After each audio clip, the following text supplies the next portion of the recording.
a sexta leitura da Parashá de Hukat, e viajaram o povo de Israel e acamparam em Ovot, e viajaram de Ovot e acamparam em Iei Avarim, no deserto que ficava na face, na entrada de Moav, ao leste do sol.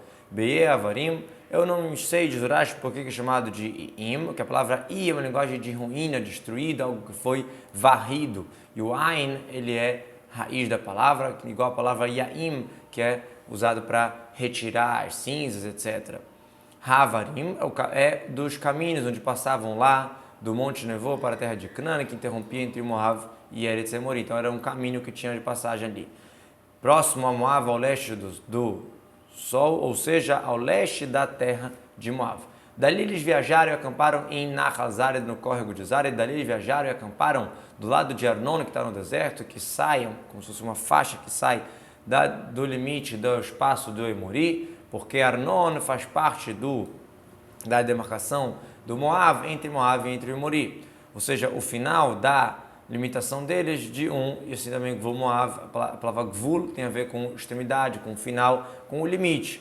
Do lado de Arnon, ou seja, cercaram a terra de Moav, todo o sul e o leste, até que chegaram para o outro lado, para Arnon, dentro de Emori, ao norte de Moav, ou seja, estava aqui próximo de Edom, como não podia andar, eles vieram por aqui, cercaram tudo para vir aqui pelo outro lado, que sai do lado do Emori, ou seja, tem uma faixa que sai do espaço do Emori, que ela é dos Emorim, e ela meio que entra no espaço de Moav até Arnon, que é o espaço de Moav, e lá o povo de Israel acamparam e não entraram no espaço de Moav. Por quê? Que Arnon e Gvul Moav eles não deram permissão para passar. Por mais que Moshe não explicou isso aqui na Torá, a gente encontra no livro de Shoftim que Iftar explicou isso. Está escrito que, olha, o rei de Moav também mandou cartas tentando passar e ele não quis. Moshe só deu uma indireta quando ele fala Kasher Asur ibnei Esav, Yoshim Beseir e o Moavim, como fizeram para mim os filhos de Esav e os Moavim, ou seja, igual os de Esav, de Edom, não deixaram passar, assim também os de Moav também não, então a gente teve que dar a volta. Por isso será falado no livro de guerras de Hashem, Et Vahev, vamos já ver a entrega no final, e os córregos de Arnon. Como assim? Sobre esse acampamento, sobre essa estadia do povo ali, e os milagres que aconteceram, então isso deve ser falado nos livros que vão contar os milagres das guerras de Hashem que aconteceram, vão falar o quê? Et Vahev seria o que ele deu, igual como a palavra Yaed e Vaed, assim como Yahev, Vahev, o Vav faz parte da palavra, ou seja, os milagres que Hashem deu e acrescentou no Mar Vermelho. Então, assim como a gente vai agradecer pelos milagres do Mar Vermelho, vamos também agradecer pelos milagres do córrego de Arnon. Ou seja, que assim como conta os milagres daqui, vamos contar os milagres do córrego de Arnon, que foram milagres muito grandes. Qual foi os milagres? Que é o próximo passuco. Ve'esh da Nechalim, o derramado, que foi derramado pelos córregos, que ele se inclinou para se aproximar, para voltar para Ar e se apoiou ao limite de Moav. Do que está se tratando? A palavra Esh é da tradução de Shefer, que é derramado, ou seja, o que foi desembocado dos rios, que foi jogado ali, o sangue dos Emorim, que estavam se escondendo ali. Por quê? Tinha várias montanhas altas, com um rio profundo embaixo e curto, estreito, e as montanhas eram próximas uma da outra. A pessoa que está na montanha consegue falar com o que está da outra montanha, e no meio tem um rio. Os Emoritas falaram assim, quando o povo quiser entrar na terra, eles vão passar pelo rio para passar. Vamos sair de cavernas aqui das montanhas que estão acima e vamos atacá-los com flechas, com pedras, catapultas, etc. E essas fendas que tinham na montanha de Moav e na montanha de Emori tinha como se fosse saliências, como se fosse seios ou chifres saindo para fora. Como o povo veio passar, a terra se estremeceu como uma escrava que vai encontrar a sua patroa, e uma montanha se juntou à outra e acabou entrando essas saliências nessas fendas. Por isso está escrito Shenatal Shevetar, que a montanha inclinou do seu local, se aproximou para o lado de Moav e se grudou, Venishand e se apoiou ao limite de Moav. Ou seja, duas montanhas de dois lugares diferentes acabaram se juntando e matando todos aqueles povos que estavam escondendo ali, fazendo uma emboscada para os judeus. E de lá para o poço, era o poço que Hashem falou para Moshe, junte o povo e eu vou dar para eles água. Ou seja, esse derramamento que desembocou dos rios chegou para o poço, porque a Akadosh Baruch Hu falou assim, quem vai contar para os meus filhos os milagres? Né? O exemplo diz assim, se dá um pão para uma criança, tem que avisar a sua mãe pelo presente. Então, depois que eles passaram, as montanhas voltaram para os seus lugares e o poço milagroso que acompanhava eles desceu até aquele rio e trouxe de lá os sangues dos mortos, os braços, os órgãos, levou em volta do campo. O povo de Israel vê isso e fizeram um cântico.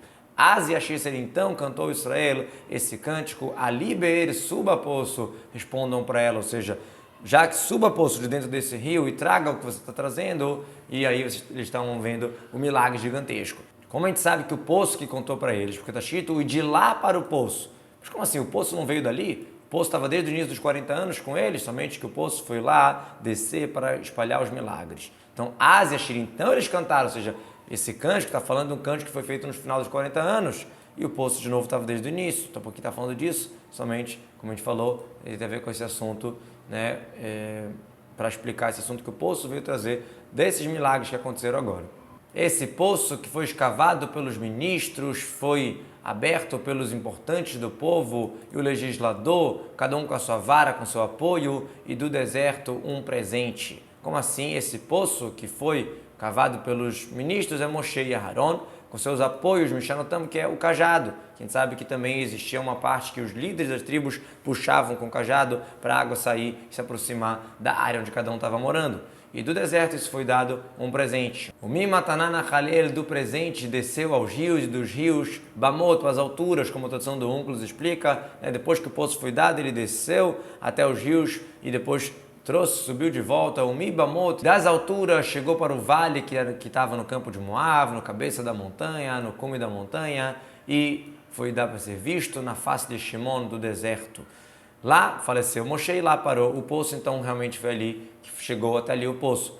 Outra explicação, o que quer dizer que foi cavado, aberto pelos importantes do povo? Cada líder, quando eles acampavam, eles pegavam as suas varas e puxavam, né, da água que estava ali para próximo da sua bandeira, do seu acampamento. E as águas milagrosamente seguiam esse sinal, esse caminho, e chegavam próximo de cada tribo e tribo.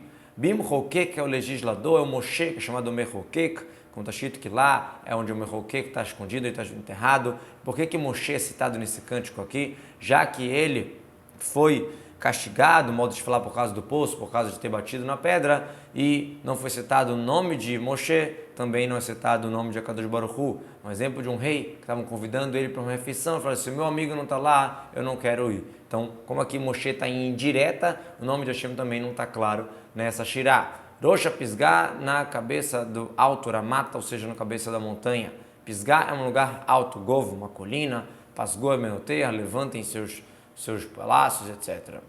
Venishkafa, essa colina que está próximo do local chamado de Shimon, que Shimon vem de deserto, que é um local chamem, um lugar que não tem nada. Então, essa colina dá para se ver, né, aonde? Próximo ali do deserto. Outra explicação, o poço vai dar para se ver subindo ali, né, nesse local alto ali do deserto, porque o poço de Beire foi escondido, foi nignaz, foi depositado no mar de Tvéria, e quem está em cima de Shimon, em cima ali do deserto, em cima da montanha, consegue ver como se fosse uma peneira no mar. Isso é o Be'er, o poço de Miriam, que está ali até hoje, assim estudou Rabbi Tanhuma.